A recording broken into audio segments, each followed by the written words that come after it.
Baruch Rabotai, Mesorot Tovot, 27 aujourd'hui, dans le mois d'Elul, 3 jours derniers de l'année. Et on va essayer aujourd'hui de travailler une très très belle tactique. Ça s'appelle, en hébreu on dit Bli She'elot, sans question. On va essayer d'être fâché un petit peu avec le Yetzer Hara et également éviter des questions compliquées.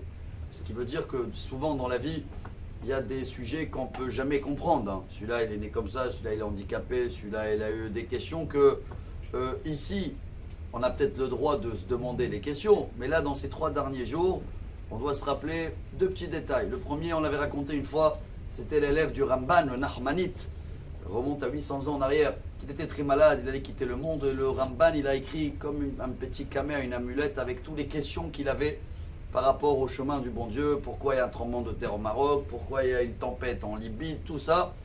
Et l'élève, il est venu après une semaine dans le rêve du Rambam, il a dit merci pour l'amulette parce que ça m'a ouvert toutes les portes en haut. Par contre, je m'excuse, mais il n'y a pas de question en haut. Tout était clair. Donc, et c'est là le Rambam, il a dit la phrase de la paracha de Ha'azinu, qu'on lit là justement après Rosh Hashanah. Hatzur tamim parolo. Tamim, ça veut dire c'est intègre. Et nous, on ne peut pas comprendre. Et tant mieux pour nous. Parce que si on pensait qu'on devait comprendre, ce qu'il dit Rabbi Nachman, alors on aurait dit c'est bon, je comprends tout seul, j'ai pas besoin de un chef ou un guide. Il y avait un rabbin chassidique qui s'appelait Rabbi Shimon Miroslav, décédé il y a à peu près 200 ans. Et il a vécu très long. Il a dépassé les 100 ans. Et ils l'ont dit c'est quoi la ségoula pour que tu aies une longue vie? Alors on a parlé dans la semaine sur la Shonara. Lui, il a dit parce que moi, j'avais jamais des questions sur le bon Dieu.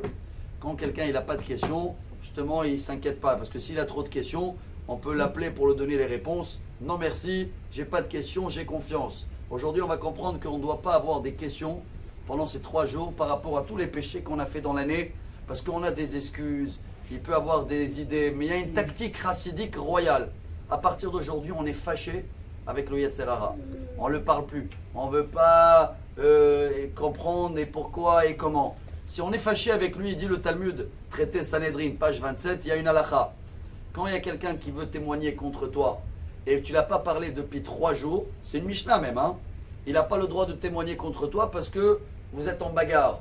3 jours, vous êtes fâché, il ne peut plus avoir affaire avec toi. Si on ne veut pas avoir affaire avec le Yetzer Hara pour ce Rosh Hashanah, voilà une tactique. À partir d'aujourd'hui, on est fâché avec lui. Il n'y a pas de question, il n'y a pas de demander.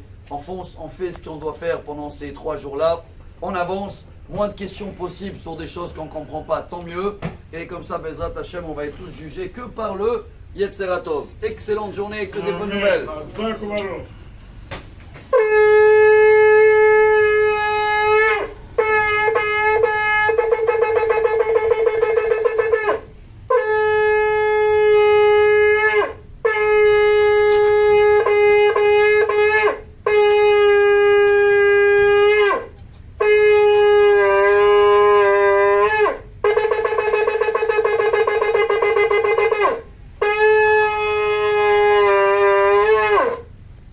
Rabbi Elazar,